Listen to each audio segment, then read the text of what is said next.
Pemirsa, jelang peringatan Hari Kemerdekaan Republik Indonesia, penjualan bendera merah putih tidak selaris manis biasanya. Warga justru lebih banyak membeli bendera One Piece, sehingga omset penjualan bendera pun menurun drastis.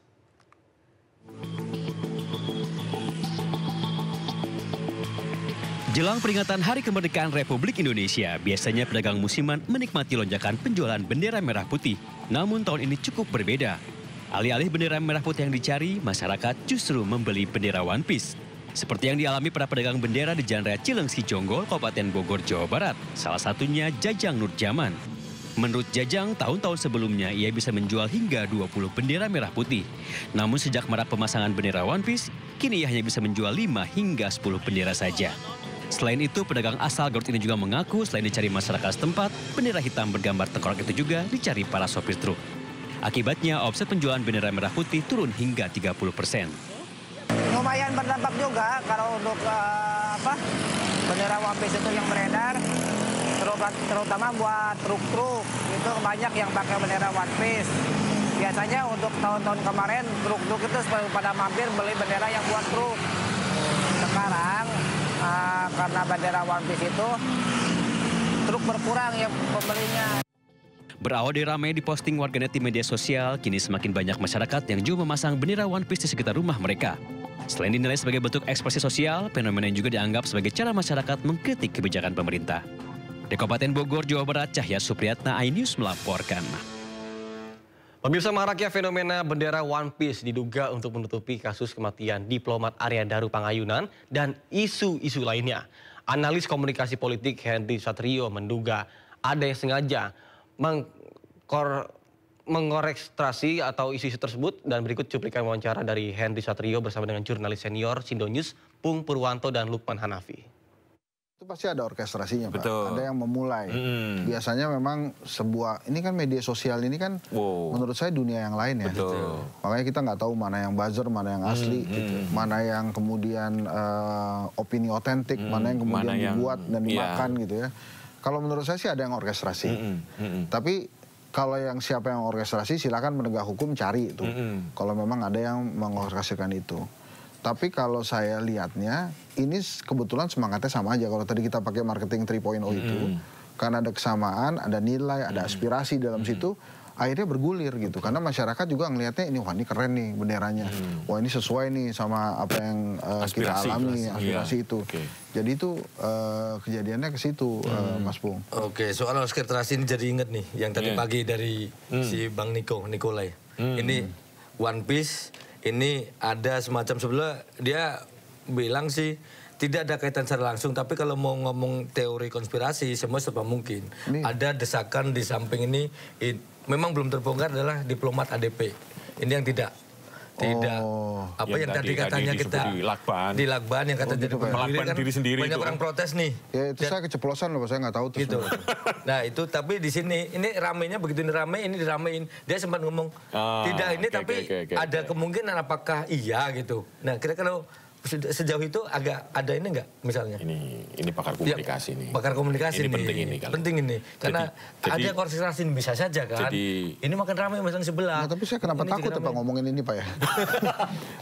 Tapi tenang. Karena lakbannya udah kita simpan. Bukan Pak, itu karena kalau kata pakar kriminal Pak, kata pakar kriminologi, kenapa harus dibungkam pakai lakban yang tertutup itu? Karena dia juga ingin mengirimkan pesan.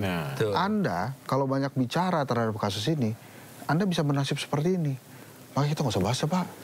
Ya. Tolong lakban di rumah disingkirin semua. Ya, jangan, enggak dia bawa sendiri Pak, bisa bawa sendiri. Tapi gini Bang, Mas mau begitu nggak mau modal. Kita nggak bahas yang itulah, karena itu. Bisa deg-degan loh Pak. Saya mau mundur-mundur nih.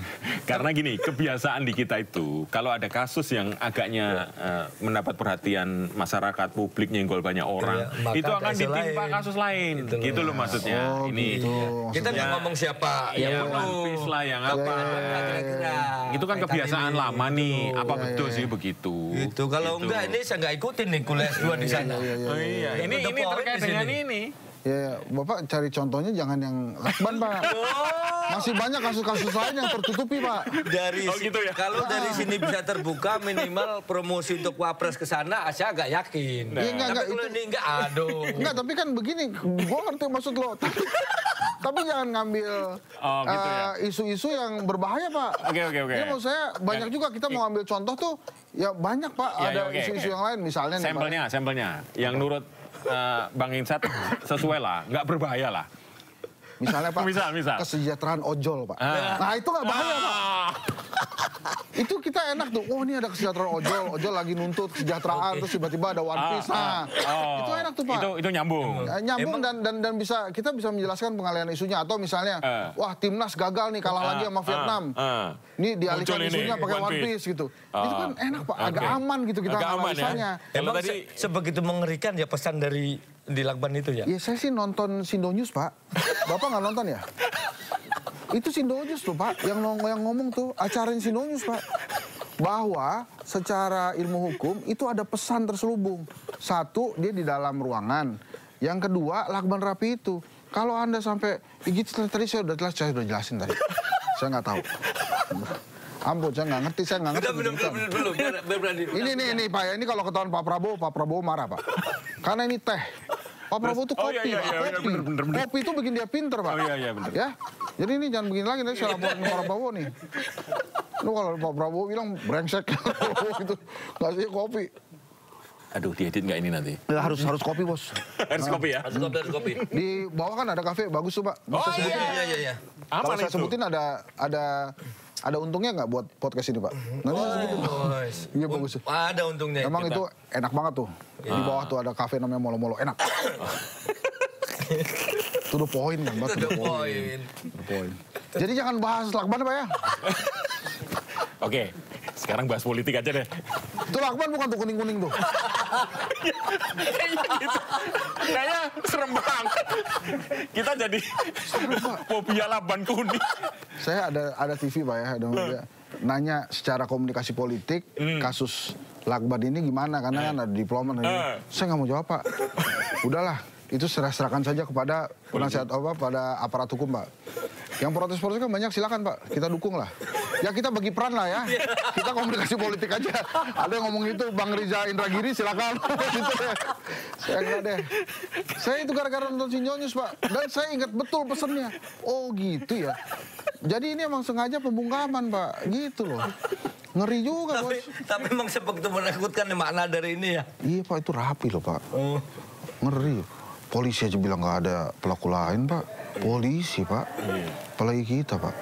Terus Bapak sih enak, Pemret dikawal for rider, pulang. Mana jangan ketawa-ketawa. Lu pikir lu selamat? Tolong jauhkan semua.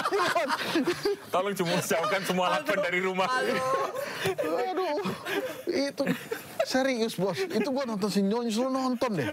Itu ada pakar hukum ngomong begitu Pak. Ada artinya itu. Ada nonton yang nggak di Sindo News. Orang yang bahas itu juga gua. Aduh. Tapi gini, kita kembali ke politik aja deh. Ya, itu lebih aman Pak. Itu lebih aman. Karena dilindungi Undang-Undang Pasal 28 Pak. Pasal 28. Enggak, banyak yang mengartikan begini Bang, karena pembelian amnesti abolisi itu kan tadi dianggap persatuan lah, merangkul banyak orang. Artinya akan ada sesuatu dong yang akan dilakukan oleh Prabowo, Pak Prabowo. Iya. Sesuatu yang besar lah. Ini kita bahas ini. Nah, ini gimana? Bapak ingat gak waktu PSI? Ulang tahun Pak Prabowo ngomong apa ke Pak Bahlil? Bahlil, wah kamu nih Golkar apa Gerindra? Itu saya rasa disengaja itu Pak ngomong begitu. Abis itu kan ada isu mau munaslup kan? Jadi saya kepikiran, apakah Pak Prabowo ingin meniru jejaknya Pak Harto dalam sisi partai-partai? Pak Soeharto itu Pak, dialah yang melahirkan P3 dan PDI Pak. Karena waktu itu jadi difusi. Fusi partai, jadi 3 partai. Mungkin Pak ya, mungkin ini ada keinginan Pak Prabowo untuk fusi Pak. ada gosipnya, gosip politik. Ini. Tapi ini kalau Pak Prabowo, kalau saya salah Pak Prabowo, nanti Pak Prabowo bisa hadir ke acara To The Point ini untuk mengklarifikasi bahwa disampaikan Henry Satrio salah gitu. Itu isunya Pak, akan ada fusi 3 partai besar Pak. Disebutnya 3G Pak. 3G. Golkar, Gerindra, dan Gajah. Jadi satu Pak. Tapi memang ini isunya harus kita klarifikasi lagi ya.